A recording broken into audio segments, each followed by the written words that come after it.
Kumusta siklista? At welcome po sa aking channel.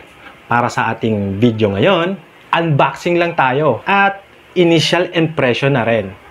Kaya bago ang lahat, pasok intro.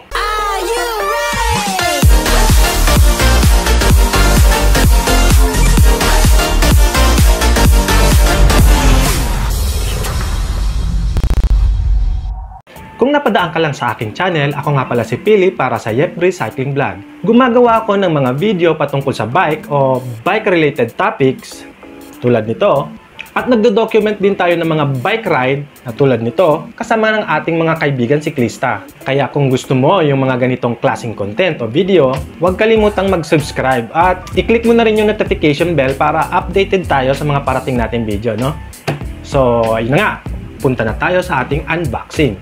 Ito na nga ang ating i-unbox na galing Shopee, no? Shoutout nga pala sa mga kaibigan natin dyan na sina Rex at si Joy Kaerlan. Shopee to ha. Shopee to ha. Oh. Hindi to kalaban. Alam na pre. Shopee. Yan. Galing Shopee. At kakamali kayo dyan ha, hindi ito sponsor, sariling pera natin to. Ito na nga yun, bale kakarating pa lang niya, no? Galing Shopee. Yan, i-unbox natin. Tara, let's do this. Gamitan na natin ang power ng gunting ito. Tara, unbox na natin. Ito na nga yung i-unbox natin, ano? So bari, tara, buksan na natin to. Ayan.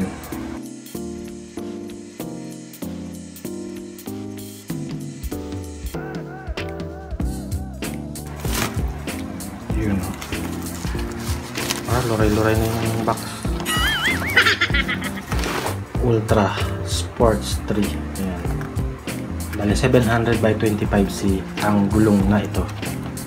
Ito yung isa, bali dalawa yung binili natin.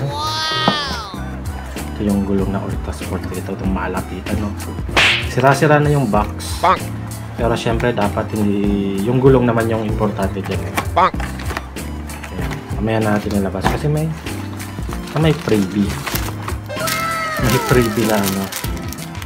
Ito yung ano tawag dito? Tube mask ba tawag doon? Yan na.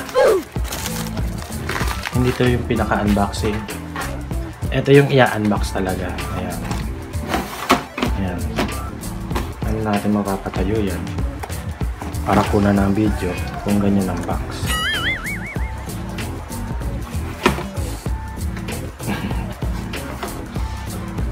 Yan. Ultra Sport 3. Ito na siya. Yung dalawang gulong. Ano bang meron sa box nila, no? Basahin natin yung iba. Ultra Sport Pure Grip Compound. Hindi ko maintindihan yung 3-ply 180 TPI. So dapat inaalam natin yan. 700 by 25C ang gulong na to. At yung size nung gulong is 25. So tingnan natin yung pinakagulong mismo. Continental Ultra Sport 25mm at meron siyang yung babasahin na hindi naman talaga binabasa. Yun.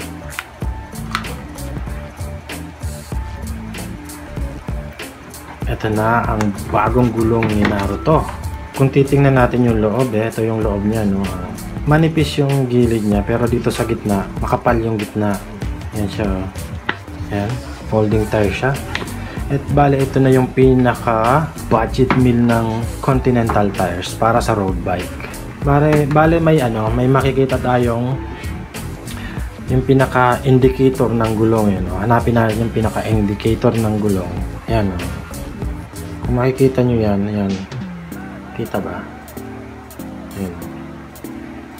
Kala nung iba Siyempre kala nung iba parang may defect yung gulong nila, no? Kasi parang may butas na maliit dito. Oh, no! Pero hindi yan yung butas na tinatawag nila. Yan yung wear and tear ba yun? Wear and tear na indicator. Mga indicator nila para kung pudpud na yung gulong mo, yun na yung basihan. Pag nawala na yung parang butas na yan, ibig sabihin, papalitan mo na ulit yung gulong mo. Ayan, isa pa dito, may isa dito, tsaka ayan. Bali dalawa dito, may isa pa dito. Bali tatlong butas. Hindi siya butas, indicator ang tawag sa kanya. Ito yung pinaka maximum PSI niya. 123 PSI, 123 PSI, Continental Ultra Sport 3 road bike tires. At ito yung free, galing dun sa seller na binilhan natin. Though hindi maganda yung condition ng box niya, no? Pero yung gulong naman niya is maganda naman, no? Ito naman yung importante, yung pinakagulong talaga. Kaya ako bumili na ng gulong para kay Naruto kasi medyo kupas na yung ginagamit kong gulong, medyo upod na, kung titingnan nyo.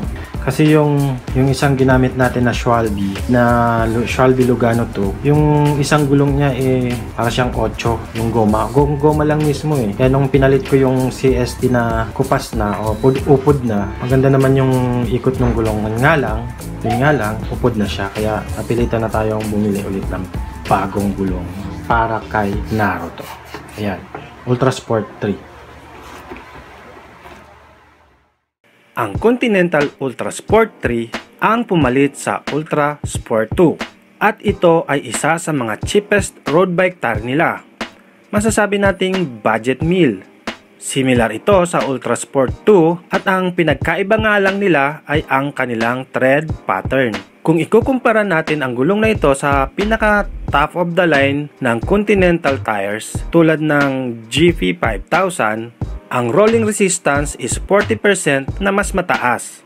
Pagdating naman sa weight, syempre dahil budget meal ang gulong na ito, medyo mabigat siya ng 20% kumpara nga sa GP 5000. Pero pagdating naman sa puncture resistance, halos wala silang pinagkaiba. And by the way, ito nga palang figure na sinasabi ko sa inyo is galing ng bicyclerollingresistance.com dahil sila talaga ang nagtetest ng mga kahit anong klaseng gulong at kanila itong nire-review. So in terms nga pala pagdating sa kanyang presyo, no, kung ikukumpara sa kanilang top of the line na gulong katulad ng GP 5000, pwede kang makabili ng dalawang gulong ng Ultra Sport 3 katumbas ay isang GP 5000, no. Nasasabi nga dahil nga budget meal nga lang tong gulong na to ng Continental, no. Dahil tayo ay mahilig sa mga budget meal pagdating sa binibili natin patungkol sa mga bike natin o accessories natin. So kaya tayo bumili na rin nito, no. Ito actually ito yung first time ko na magkaroon ng Continental brand na gulong. Kaya medyo masaya tayo at magkaroon tayo ng ganito, no. Pag sinabi kasing Continental, no, isa sa mga kilalang brand pagdating sa mga gulong, lalo na sa road bike. Pero kung kayo ang tatanungin, no, sa tingin nyo ba sulit ito para sa isang budget meal na gulong? Comment nyo naman kung para sa inyo kung okay na tong gulong na to.